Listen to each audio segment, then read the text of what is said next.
Canada has 1 month until President Trump's tariff pause expires.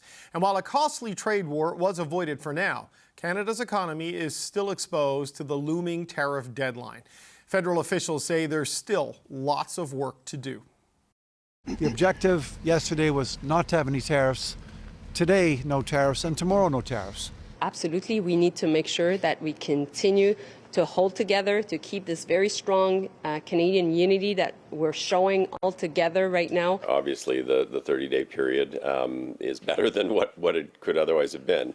But I do think there are opportunities for conversations to enable us to actually move away from the conversation about tariff. François-Philippe Champagne is the Minister of Innovation, Science and Industry, and he joins me now from Washington. Minister, good to speak with you. Thanks for the time today. Very much. Thank you, David. So it's a 30-day reprieve. What are the next 30 days going to look like? Are we in this new revolving cycle of tariff diplomacy? Well, we're doubling down our efforts. I mean, as you can see, I'm here today with, I think, Minister Wilkinson is in town as well to talk with the folks of the energy sector. I'm meeting with the auto sector executives, a number of them. I think, and we're going to meet with also the military establishment, with Minister Blair, the defense industry. I think what you've seen has been an electroshock in the system. I've seen a number of U.S. businesses wanting to reach out. I mean, we've always said on the Canadian side, we understood well that there cannot be tariffs without impact, there cannot be tariff without consequences, and there cannot be tariff without additional costs for U.S. consumers. And now I see the U.S. business and even governors. Governor of Kentucky yesterday was basically saying exactly what we said. If you put tariffs, it's jobs in the United States that are going to be affected.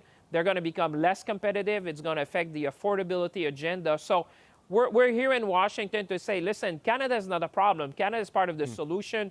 You want to be more competitive. You want to be more resilient. You want to bring life affordable for U.S. consumers. Work with us. Tariff is not the answer. Dialogue is the way forward. And that's the message we're bringing in Washington today and during the week. Well, you know, you say Canada is not a problem, but tariffs are a problem and uncertainty is a problem, especially when it comes to investment on this side of the border. So, I mean, what effect is this going to have? We're already hearing from business groups that may be delaying decisions on whether or not to invest in Canada or in the United States until this is resolved, and it just may never get resolved to everyone's satisfaction. So what effect does that have on investment inside the Canadian economy? Well, listen, we won't tell each other's story. Obviously, this has an impact on consumer confidence and on businesses, and that's why we want to work to restore stability and predictability and confidence to businesses, that we can put that within a framework where we can work with the Americans. Like I said, I would say to you, David, it's not just on one side of the border. Today, I'm meeting with U.S. executives, which are very nervous about the impact on their supply chain. It seems that the message is getting across because the robust response that was provided by Canada is really sending shockwaves. I can see, because we're meeting with U.S. folks today, and they're very keen to meet because they say, you know what? We've seen what that could do to our supply chain and the impact it can have also on the U.S. side. So to your point, our work is going to be to make sure that we have a dialogue, we restore confidence, that we work with our American friends, telling them that the best way that we can be more competitive, that we can have better price for consumers, is for us to work together. And you know what? It might be a difficult time, but we're going to get through it. I think Canadians have never been more united. I spoke to business leaders across the nation, and they said, you know what, Minister, we're all going to work together. We need a real free trade agreement between Canadian provinces, a real Canadian free trade. We need to look at Canada First procurement policy. It's about time that we give preferential treatment to Canadian companies at the federal, provincial, municipal level, and even businesses.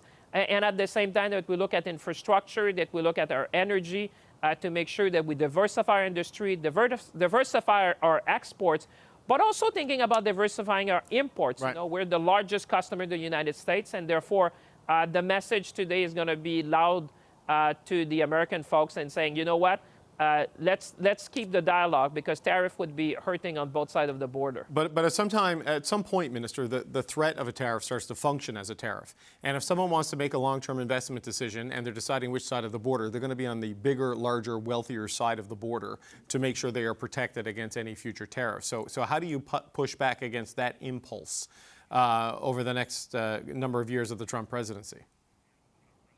Well, there's the rhetoric and there's the reality on the ground. Many things that we've said, when we've heard that, for example, they would not need us with respect to lumber or some other industry or energy, the reality is different. I've been repeating, that's why we're here, for example, to meet with the defense industry. If you're saying no to Canada, be very worried who you're going to say yes to when it comes to critical minerals for the U.S. defense industry. Be mindful that if you're not taking Canadian energy, who you would have to deal with. Thinking, for example, on semiconductors, 80% of all the semiconductor manufactured in the United States are packaged and tested in Canada. Those are real facts. So whilst people may have, a rhetoric around supply chain, the reality on the ground, when I speak to CEO, I said, nothing that can be done in the short term, because these supply chains exist for a reason. They make us more efficient, they bring the price of goods down, and they benefit consumer on both sides of the border. So I agree with you that we need to be there and fight back that narrative, and that's why we're on the ground and doubling down our efforts. There's no doubt about that. It's not going to be easy, but I would say so far our message is getting across, and I've seen a change of tone since I was there last week, because now it's American folks who said, you know what, these tariff things, could really hurt our industries and our states. And we're going to be working also with governors who have been very vocal since yesterday. Minister, you talked about making Canada more open internally to free trade, and interprovincial trade barriers have been on the agenda for just about every Premier's Conference since I started covering Premier's Conferences 25 years ago. And they never really make big progress on it. They talk about it, and they never really lower it in a meaningful, material way to drive the economy like people have been talking about in the past month or so. So what can you do as a federal government to encourage the provincial governments to flatten those trade barriers and get on with boosting domestic productivity in the face of a changing relationship with the U.S.? Well, the premiers I've talked to, they all understand this is a different world we live in. There's like the world after what happened over the weekend and yesterday has really changed the rules of the game. We're always going to be working with our American friends, but I would say that there's new rules, and what happened will be in the minds of people. So I would say premiers have never been more united, in my view, and Canadians generally, to say, listen, it's about time that we look to have a free trade within Canada. It just makes sense. And I think that, like I said, this is our moment. It might be also like a wake-up call for Canada to say, listen, we have been relying for decades perhaps on sending our goods and exporting to the United States. This has been the way to do, but we live in a different world now. We need to be chin up, elbows up. We need to think about what's best in Canada's interest, and I think there's appetite from consumers, there's appetite from businesses, and I would say premiers understand if there was a moment to do it in the history of Canada, I think this is our moment. This is our moment to be bold. This is our moment to be ambitious. This is our moment to do things quickly, to do things differently. This is Canada's moment. We should use what we have seen now and galvanize everyone in the country to say, you know what, we're gonna show the world that we've been there before. Remember in 1945, after the war, we rebuilt our industry. There was like a CDR moment. We started making planes, we made ships, we made the trains, we made cars. This is kind of a moment where we have to rethink how we do and how fast we can do things, and really be ambitious. That, I think, is the message to all Canadians. So on that point, Minister, that we have reporting now a confidential memo sent by Finance Minister Dominic LeBlanc to his fellow ministers, asking them to draw up a list of ideas that he can deploy in the spring budget to fight back against U.S. protectionism, a response to the moment that we're in. It was sent to cabinet ministers, so I'm presuming you have seen this. When you talk about this C.D. Howe moment post-World War II, is that what this memo tries to set the stage for? What are your recommendations to the finance minister on what should be in the budget, should you be able to table one in this parliament, to respond to this moment? Well, listen, I'm not going to think about what goes on in cabinet, but what I can say, we have been talking, Minister Blanc and I and colleagues, about this moment in Canada, the Canada First procurement policy, the free trade within provinces. My colleague Minister Anand has been working hard on that. This is a whole of Canada moment. This is not just about government. This is really everyone coming together and bringing their best ideas. Diversification is one of our industry. You know, we have talented people. We have very strong industries, from cars to natural resources to the aerospace sector to the mining sector. We have critical minerals. We're going to be key for the economy of the 21st century. We have plenty of renewable energy. And let's remember, we're the only G7 country with a free trade agreement with all the other G7 nations. So, you know what? In a world like that, that gives us also opportunities and options that we should explore. So I was just with the Chamber of Commerce from across the country. They said, Minister, we're going to work alongside you. We're going to work with our businesses, small and medium-sized businesses.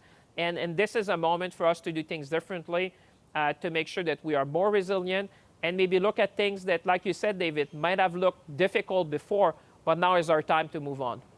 François-Philippe Champagne, Minister of Industry, thank you for your time today, sir.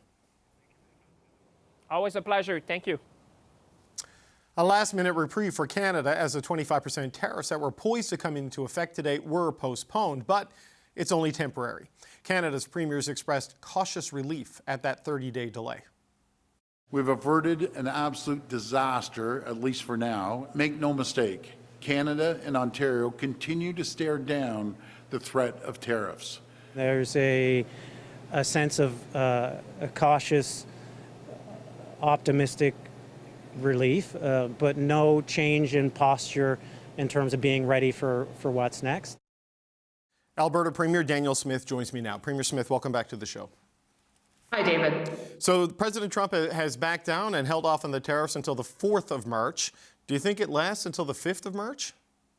I sure hope so. I mean, I think it'll all depend on us. I was pleased to see that there were some significant improvements in the package that the Prime Minister put on the table. 10,000 personnel dedicated to the border, $200 million in additional spending, what they're calling a fentanyl czar, and a cross-border collaboration. And I think that's what the Americans wanted to see. I know there's a lot of issues kind of intermingling, but I think we have to think about these as two separate negotiations. Right now, these tariffs that were threatened is all about fentanyl, and then we'll get to a renegotiation of the CUSMA deal in pretty short order. But we've got to demonstrate some serious action on the border, and I was pleased to see those developments yesterday. Well, the 10,000 personnel, as I understand it, Premier, is not new personnel. It's just sort of stating what is there and with what was announced in the $1.3 billion border plan. The real new things seem to be the fentanyl czar and the willingness to list Mexican cartels as terrorist organizations. I know you advocated for a border czar. This is slightly different. It's not going to deal with the trafficking of people across the border. It's only going to deal with fentanyl. What are your thoughts on that move?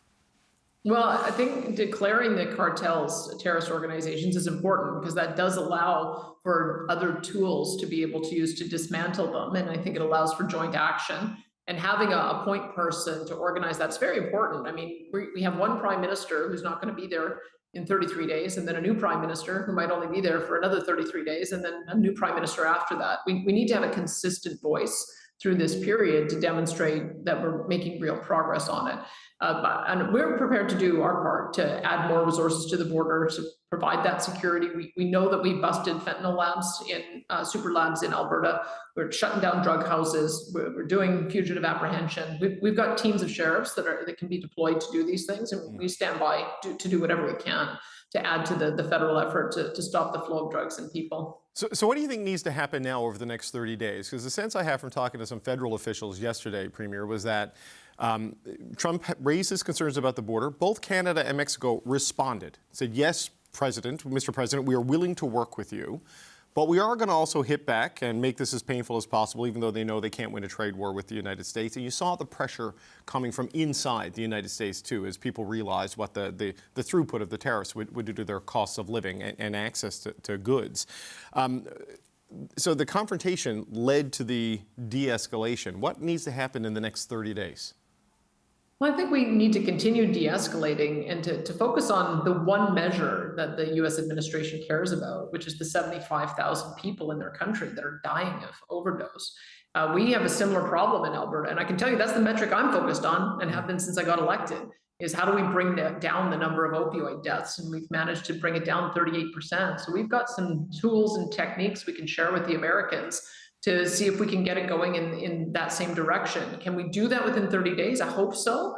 But addiction is a very, very challenging problem to solve. But I think they're wanting to cut off the supply, and then we've got to also work on cutting off the demand for it as well. So I don't want to get distracted in phase 2 of the discussion. Phase 2 will come. Of course, we'll talk about the irritants. We'll talk about the national digital tax that the Americans don't like, and supply management and telecoms and banks. Those are the things that have been raised as irritants. But I don't think we should lose sight of the fact that these first tariffs are related 100% to solving this and addressing this fentanyl issue. And so I hope everybody can stay focused on that. And then when we have a new government in Canada, we can restart the negotiations around the CUSMA. I don't know if there's a good metric to say just how much fentanyl is actually going into the United States. We know that the seizures are quite small relative to Mexico, even though, even at 43 pounds or 19 kilograms, that's a deadly amount of drugs for individual Americans. But the demands seem to keep shifting to fairness economically and rebalancing of trade. You mentioned the banks. Donald Trump brought that up yesterday, that there's not enough market access for American banks in Canada. And if you go back to the subprime mortgage crisis of 2008, it was the difference in our banking regulations that saved this country from going under. So I wonder what your thoughts are in terms of how he came back even to the idea of an economic deal in the wake of announcing the delay of the fentanyl-demanded tariffs. It seems to be about this larger agenda, even in this moment over the next 30 days. Well, I don't think that we should downplay not the amount of drugs going across the border. The amount that's been seized is enough to kill 9.5 million Americans. And they know that. And I think that if we can avoid irritating them by saying we're not as bad as Mexico, that's not flying. So we should stop saying that. We should say, we hear you, we have a problem too. It's in both of our interests to solve it. I think the reason he keeps shifting to talk about economic issues is that's round 2. Round 1, let's deal with fentanyl and avoid 25% tariffs across the board. And then round 2, let's get into a robust discussion about renegotiating the Canada-US-Mexico agreement, because I think that there are a lot of trade irritants, and those will be for a second round. But we can't have that discussion while we have leadership turmoil. You can't have one prime minister start the discussions, another carry the ball forward a few yards, and then a third one to finish the deal. We need an election after the Liberals solve their leadership issues right away, so that we can get someone at the table who has a 4-year mandate to negotiate, and then we can get into the economic issues after that. Sure. We can't do it. We have this uncertainty. No, look, the election is going to happen, certainly by the spring. I don't think there's any doubt about that, that this where this is going. But, the Prime Minister and the government we have is the Prime Minister and government we have in this moment. And I raise the fentanyl amounts not to downplay the seriousness of it. It's just, I don't know how you show progress on that, as a metric. Do you know what I mean, Premier? Because it's tough to go down from 43 pounds if that is the standard they use. So what is your sense of the standard the Americans are looking for? Is it just this commitment that we are taking it seriously, we're putting these resources there, we will work on this and work on the manufacturing of it in Canada, or is it reducing the 43 pounds cross-border shipment? What's your sense from your conversations? And I'd love to see CBC do more reporting on this, but let's remember, TD Bank just got a $3 billion fine against them for having their branches engage in money laundering. Right. Some of these drug cartels. We've just watched in British Columbia them go through the issue of their casinos being used for laundering of money and then being put into the housing market. I suspect the same thing's happening to Toronto. We're seeing stories about how fentanyl is being stuffed into stolen cars and put on ports out of Montreal. And then we also know that we've got a serious problem of drugs coming across the border in packages. So I would say it's all of the above. Just because we haven't caught it, maybe that's a demonstration of why the Americans are so frustrated. They know that the drugs are getting into their country somehow. They see this evidence, and yet we don't monitor every container that comes through our ports. We don't monitor every truck or car that goes across our border. We don't monitor every package that comes in and out of the country. Those are the things that I think they want to see some serious effort on. And those are the issues a little bit different in Canada than it is in Mexico, but it's still very serious, manifests a different way and requires different solutions. And I'm glad that we now have a fentanyl czar who is going to be looking at all of those and hopefully coordinating with the provinces about how we'll be able to shut that tap off. Right. So beyond just attempting to appease the demands of the president, do you think the plan that is now on the table is enough to get a handle on the problem in Canada, from the money laundering to the production, and because a lot of Canadians in your province, in British Columbia and Saskatchewan in particular, are dying because of this. Are you comforted with what you see as the total plan here now as a serious effort to deal with it domestically? Well, we've been fighting this in my province for 6 years. And it's hard. I mean, we just finally turned a corner this past year where we saw a 38% decrease in opioid deaths because of some of the things that we're doing, that we do have dedicated teams associated with this. We are shutting down labs and drug houses, and we are focusing on a recovery-oriented system of care. I can tell you, having safe supply jurisdictions that has sent a signal to criminal organizations that it's free, it's a free zone to be able to operate, has not been helpful. And sending the message to criminals that they're going to have a revolving door and we're not going to keep them behind bars has not been helpful. So we can only do so much, but I think it falls back to the federal government to stop those experiments in what they call safe supply, and to stop the revolving door and the catch and release that all of the premiers have been complaining about bitterly for the last number of years. So not quite there yet, but hopefully this is a new resolve and we'll be able to get there. Okay, Premier, I just have one last question before I let you go, because I know you're tight on time. Donald Trump's been president a little over 2 weeks. There's been a lot. Colombia, Canada, Mexico, the European Union, South Africa, and even the United Kingdom have either been directly threatened with tariffs or just discussed as being threatened with tariffs. Are you worried this is just what it's going to be like for 4 years? I don't know what it's going to be like. I know that there's ways that we can make it better or worse. We'd be far better to return to the table again and again with diplomacy, identify the issues that are causing irritation, and deal with them in a meaningful way. And I'm hopeful. I mean, I think the U.S. president, quite frankly, has bigger fish to fry. He's got a big battle that he's doing with Russia, with China. And if we can demonstrate that we're supportive of the efforts to continue to make the American economy strong, and we're a net positive, as opposed to having issues that are on the table that he sees as a net negative, I think we can win that diplomatic fight. It's not won yet. And I think this is our first test to see how serious we are about collaborating on fentanyl. And if we can have a win there for both of our countries, then I think we move on to the next one. And maybe that's just how it's going to be for the next 4 years. But I think we've got to start somewhere. I think we could all use a little break, at least for 30 days. Alberta Premier Danielle Smith, thanks for your time today. Thanks, David.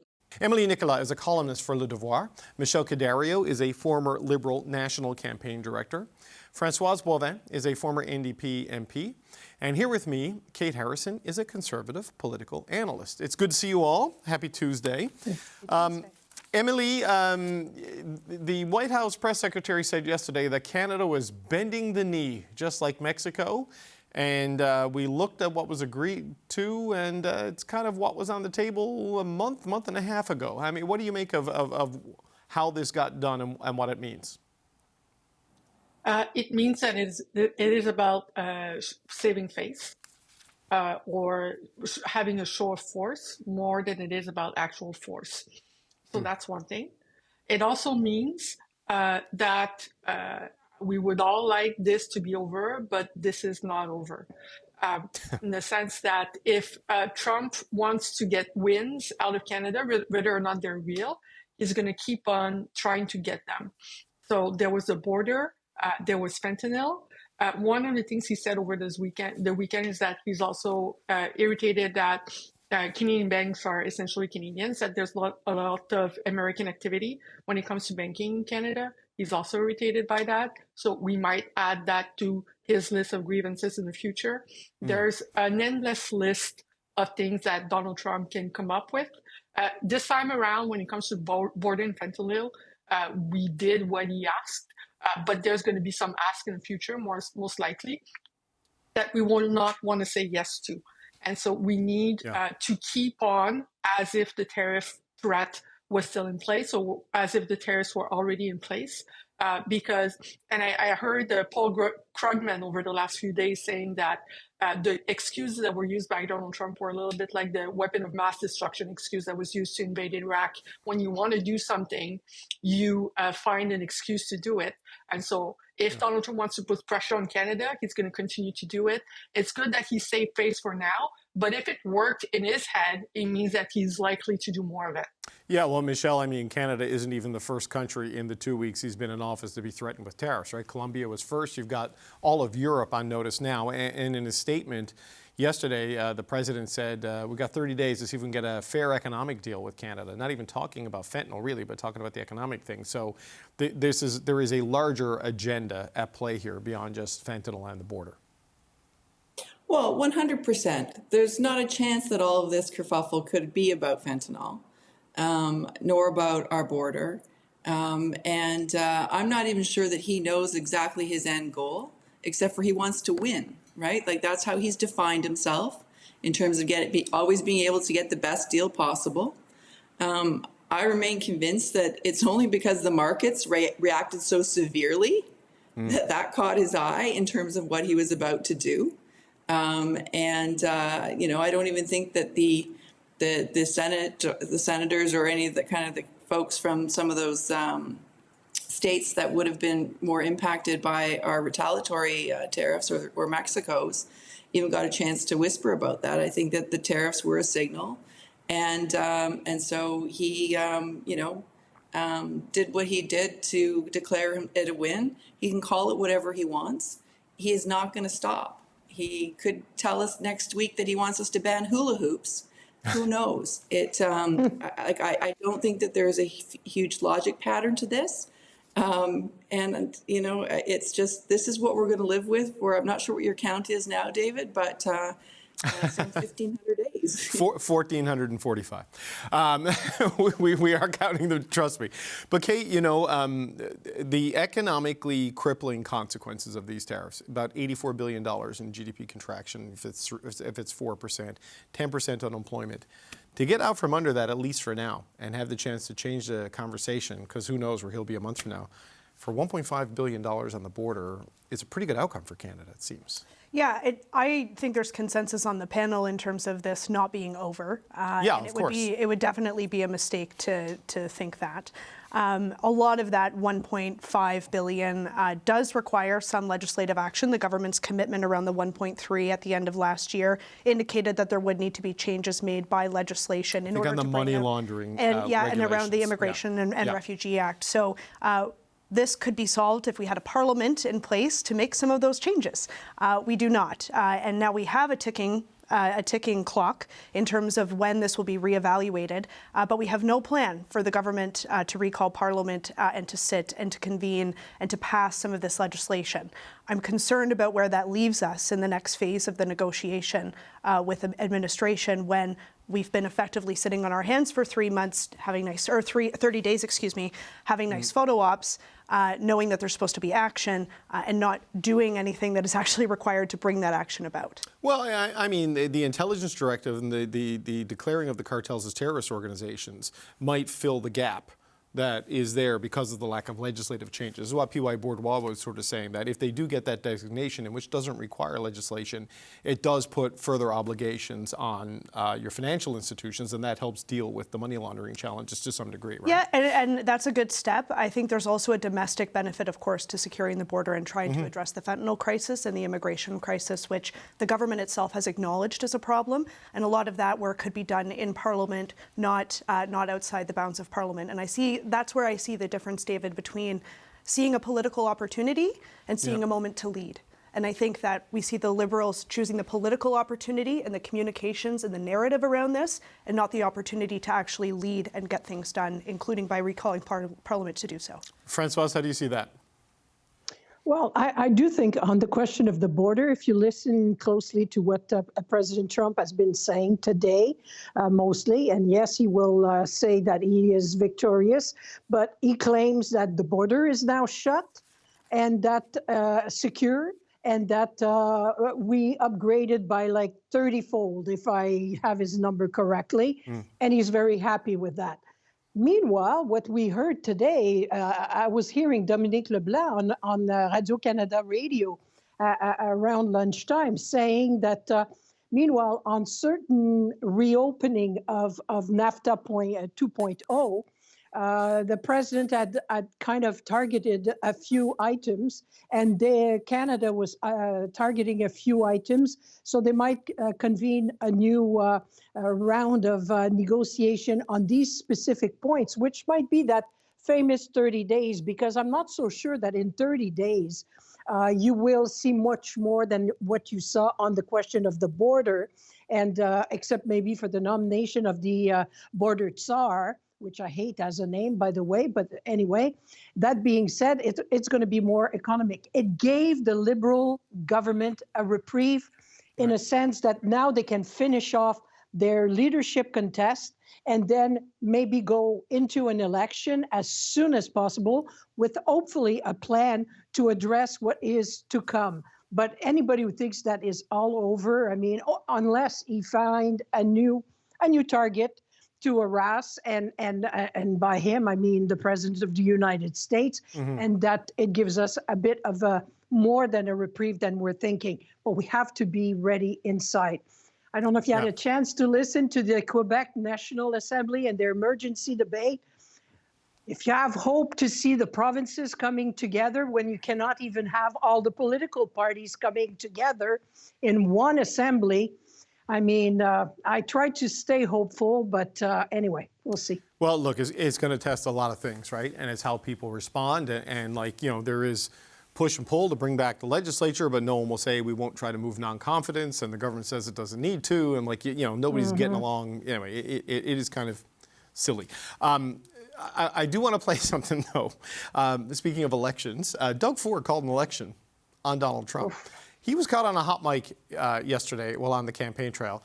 I'm pretty sure we've bleeped out a four-letter word that is not Ford, but it does begin with an F that's in this clip. But just have a listen to what Doug Ford was captured saying. The election day, was I happy this guy won? 100% I was.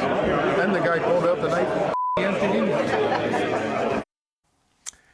Okay, so that is, Emily, that is the Ontario PC leader, technically, legally, still the premier, saying he was happy when Trump won, and now he feels like he got shivved, for lack of a better term. What do you make of this reaction from Doug Ford, who called this thing in Ontario to take on Trump, now admitting that he was kind of rooting for the guy back in November? I'll let others speak to Doug Ford specifically. I will just say this. There's a lot of people in Canada who supported Donald Trump, just like Ford, until it turned out that Donald Trump was coming for Canadians themselves. And I'd say that's something that's very true in general. There's a lot of people who think that a person who is going after essentially the state of law, order, the Constitution, international law, respect for human rights is a good thing until it starts to affect them personally. And obviously, this is something that Doug Ford was caught doing, but my interest is more in Canadians as a whole, because we are going through a nation-defining moment right now.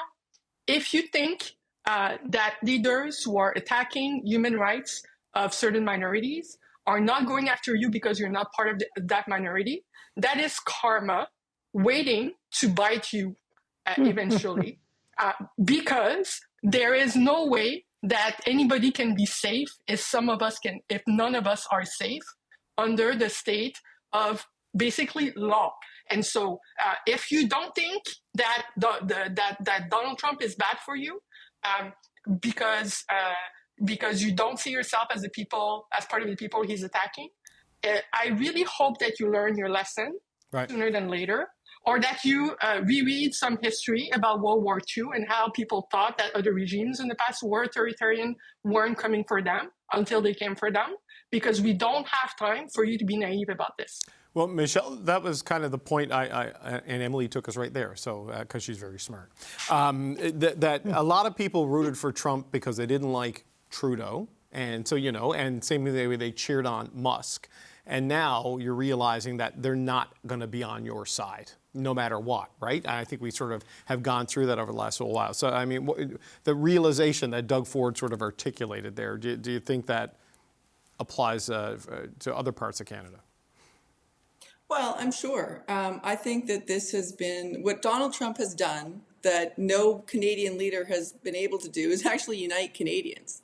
You know, there wasn't a person of any kind of stripe who wasn't thinking, okay, what's my grocery list going to look like so that I can avoid buying American if I can, right? Like, you know, it didn't matter what social economic demographic that you're part of. It really kind of cheesed us off that someone who we consider a great neighbor and we consider to be a great neighbor to is going to treat us like that. So, yeah, I'm sure that, you know, if anyone actually thought that Donald Trump was going to be different, then shame on you. At least the Canadians who thought so didn't actually vote for him. But, you know, it maybe is a bit of a reminder that, you know, maybe the people who say that they're going to do and be different and shake up government and throw out everything that you hold dear, believe them when they say it. And the people who don't have time for, as you know, Emily said, you know, those who aren't necessarily the general or what used to be the hegemonic group here in Canada, you know, believe it. That you know they be careful what you're actually voting for. Know what you're actually voting for, and that should be a lesson to us all. Kate, how do you view that moment of candor there from the Ontario leader? Candor and Doug Ford go hand in hand. Yeah. You know, that's a hallmark, I would say, of who he is as a politician. I am less fussed about that moment than I think kind of where Doug Ford has positioned himself in this entire debate with the U.S. And I would observe, I think, to Michelle's point, he has been a bit of a unifying force in terms of trying to step into a leadership vacuum that I would say has been created at the federal level in terms of trying to rally people around the flag, talk about the impact that tariffs can have. I think there's, you know, no one would mistake kind of his frustration with the Trump administration in terms of those tariffs, and you know, he was threatening to, you know, rip apart contracts, et cetera. So I think that frustration that he has in terms of how we're being treated by the U.S. and these unjustified tariffs is pretty palpable, perhaps more so. That will, I think, override, you know, an offhand comment about perhaps how he felt prior to the campaign. Oh, look, I mean, I just think it's interesting. I don't think it's disqualifying, you know, sort of thing. But I wonder, is it still fair to say there was a total leadership vacuum when they got it done? Like, they did get a deal. They had the 2 phone calls. Like, here we are without tariffs on the deadline day. I mean, they chose a very quiet thing. They're all very experienced from dealing with him the first time round. People were saying militarize the border, you know, cut taxes, do all these big things. And maybe those need to be done, but in the short term, they've avoided it for $1.5 billion. I think we haven't gotten it done because a lot of that work has, again, not been operationalized by Parliament. And I think, you know, we should not be looking at just this ladder of appeasement in terms of, okay, today it's the border, and then tomorrow it's CUSMA, and then it's energy, and then it's something else. We need to be getting our house in order so that we can withstand some of these threats that we're facing from the U.S. And that includes, you know, looking at internal trade. It includes looking at tax cuts for workers. We can't have this debate and discussion about what we need to be doing as a Canadian economy if we're in this cycle of appeasement, buying into the chaos machine that is Donald Trump, and particularly when we don't have a parliament that's sitting to even pass what's already been committed to.